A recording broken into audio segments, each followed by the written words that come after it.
Welcome to ease with history.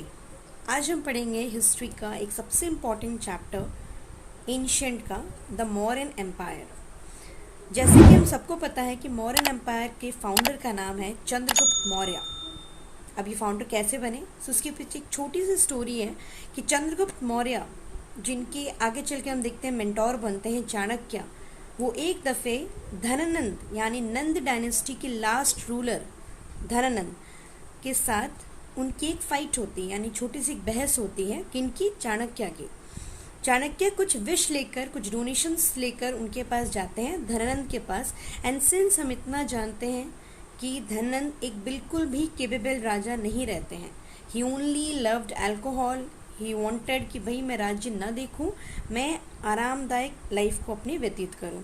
सो जब चाणक्य उनके पास जाते हैं, धनानंद के पास, और जाकर उनसे कुछ डोनेशंस की अर्जी रखते हैं, तो धनानंद के साथ बहस के दौरान धनानंद उनको एक फाइट मारते हैं, यानी कि ऐसे तो हम नॉर्मल समझ सकते हैं कि धक्का मारते हैं, कई बुक में मेंशन होगा कि उन्होंने एक लात मारी है उनको, और चाणक्य अच्छे से सीढ़ियों से पलटी करते हुए गिर जाते हैं।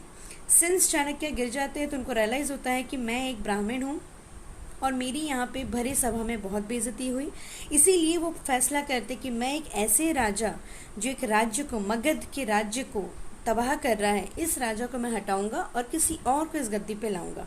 इसलिए चाणक्य चलते रहते हैं रास्ते में, रास्ते भर सोचते कि कौन हो सकता है व्यक्ति, और उनकी नज़र पड़ती है एक बच्चे के ऊपर जिसका नाम था चंद्रगुप्त मौर्य।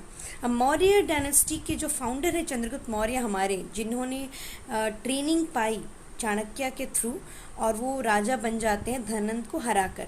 ये जो चंद्रगुप्त मौर्य हैं, इनके ममा का नाम है, यानी माता जी का नाम है मौर्य, और वैसे ये लोग एक डायनेस्टी, एक ट्राइबल ग्रुप को बिलोंग करते हैं जिनको मौर्यास कहते हैं।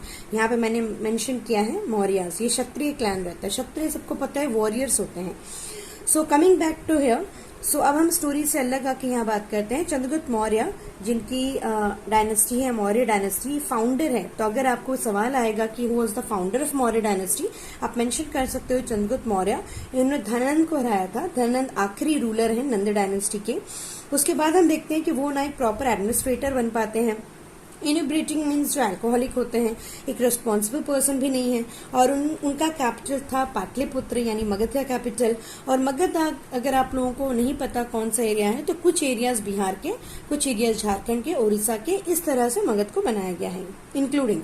अब चाणक्य ने बुक लिख डाली थी जिसका नाम था अर्थशास्त्र, तो हम इसको ऐसे याद कर सकते हैं, सी से चाणक्य, ए से अर्थशास्त्र। और चाणक्य है मेंटोर रहते हैं, गाइड रहते हैं, टीचर रहते हैं चंद्रगुप्त मौर्य के। अब कमिंग टू ईयर, चंद्रगुप्त के थोड़ी प्राइवेट लाइफ के बारे में बात कर लेते हैं। चंद्रगुप्त की शादी थी हेलेना से। अब ये एक थोड़ा इंग्लिश नेम है, ये कैसे आ गया? तो हेलेना जो रहती हैं वो सेलिकस निकेटर की बेटी रहती हैं। ये कौन है सेलिकस निकेटर?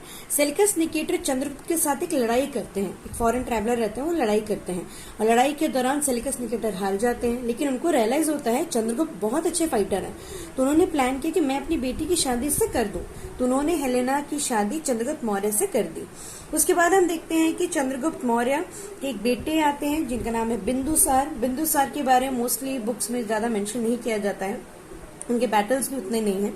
सो इसलिए हम आते हैं अशोक के ऊपर सीधा।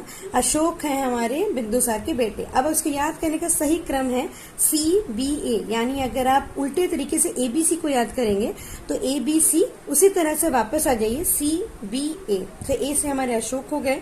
और मैं यहाँ पे मेंशन कर दी हूँ कि हेलेना डॉक्टर हैं, सेलिकस निकेटर की डॉटर रहती हैं, और इनकी लड़ाई होती है चंद्रगुप्त से। सेलिकस निकेटर अपने एक एम्बेसडर यानी एक मंत्री को भेजते हम कह सकते हैं, जिनका नाम रहता है मेगास्थनीस। और मेगास्थनीस ने एक बुक लिखी थी इंडिका। मेगास्थनीस आके चंद्रगुप्त मौर्य के राज्य में देखते हैं कि ये पर्सन कैसे रूल कर रहा है, इतना सक्सेसफुल कैसे है, और ये बुक लिखते हैं इंडिका। अब क्योंकि याद करना कई बार मुश्किल हो जाता है, जैसे यहाँ भी एक किताब का नाम है CA, हमने याद कर लिया, इसको कैसे करें? तो हम ऐसे याद कर सकते हैं कि मेगास्थनीस इंडिका में बैठकर आया था, इंडिका इज अ कार, उसमें बैठकर आया था, तो आपको याद हो सकता है। उसके बाद हम देखते हैं कि अशोक एक बहुत अच्छा एडमिनिस्ट्रेटर है, उनके वक्त में भी Pataliputra was the capital. Now coming two year, Chandragupta की और एक वाइफ होती है दुर्धरा नाम की। पहले हमने देखा था हेलेना, सेलिकस निकेटर की बेटी, यहाँ पे दूसरी है दुर्धरा। उसके बाद इंस्क्रिप्शंस के बारे में देखते हैं। इंस्क्रिप्शंस क्या होते हैं? इंस्क्रिप्शंस होते हैं आप कोई भी लिखावट, पहले तो पेपर्स वगैरह नहीं थे, कोई भी लिखावट अगर आप पत्थरों पे या बड़े रॉक्स पे या खंभों पे करते हैं, उनको इंस्क्रिप्शंस कहा जाता है। तो अशोक के टाइम पे भी बहुत से लोगों ने उनके बारे में लिखा है, चंद्रगुप्त के टाइम पे भी लिखा है। जो चंद्रगुप्त के टाइम पे लिखा है वो है जूनागढ़ इंस्क्रिप्शन, ठीक है। और इसमें चंद्रगुप्त के बारे में मेंशन किया गया है कि सुदर्शन लेक को कैसे प्रॉपर तरीके से अरेंज किया गया, रिपेयर किया गया। अशोक को 2 नाम से बुलाया जाता था पहले, देव नाम पिया एंड पिया दसी, ये 2 नाम है उनके। और हम इतना सबसे इम्पोर्टेंट हम जान सकते हैं कि कलिंग वॉर को शायद ही कोई है जो नहीं जानता। कलिंग वॉर 261 बीसी में हुआ था। BC stands for before Christ. 261 BC में हुआ था और ये कलिंग में हुआ था। कलिंग आज के डेट में उड़ीसा। और ये उनकी लाइफ का एक टर्निंग पॉइंट था, जिसके बाद वो अपने आप को बुद्धिज्म में कन्वर्ट कर लिए थे। अब एक पॉइंट ये जेम्स प्रिंसिप रह गया। तो जेम्स प्रिंसिप कौन है भाई? तो जिन्होंने अशोक के टाइम पर इंस्क्रिप्शंस को पढ़ा था। हर कोई नहीं पढ़ सकता लैंग्वेज का, अभी भी हम उनके भाषा को नहीं पढ़ पाएंगे, but James Prinsep was the person जो लैंग्वेज को पढ़े थे। और पहले की भाषा अगर हम ध्यान से समझें तो प्राकृत था, ग्रीक था, एरामिक था और ब्राह्मी स्क्रिप्ट था। Now coming back to Ashoka, तो अशोक ने बुद्धिज्म एम्ब्रेस कर लिया। और क्योंकि उन्होंने कलिंग वॉर जब लड़ाई की, बहुत से लोगों की जान गई, बहुत से लोगों का ब्लड शेड हुआ, बहुत से फैमिली मेंबर्स आके रोए। इसीलिए अशोक को रियलाइज हुआ कि मैंने जो किया वो ठीक नहीं है। People are crying, children are crying, बच्चे रो रहे हैं। इसलिए उन्होंने अपने आप को बुद्धिज्म में कन्वर्ट किया। कुछ अशोकास के धर्म भी आते हैं। और उसके बाद हम एक पॉइंट है, क्वेश्चन आ सकता है कि उन्होंने किससे लड़ाई की कलिंग में जाकर। तो एक अनंत पद्मभा है, एक राजा पद्मनाभा, ये याद रख लेना है, कई बार आता है। और चंद्रगुप्त ने भी एम्ब्रेस किया था, बट वो जैनिज्म था। अब ये देखिए, दादाजी ने जैनिज्म एम्ब्रेस किया है एंड पोते ने बुद्धिज्म। दोनों के टाइम पीरियड अलग अलग हैं और दोनों के थॉट्स प्रोसेस भी अलग है।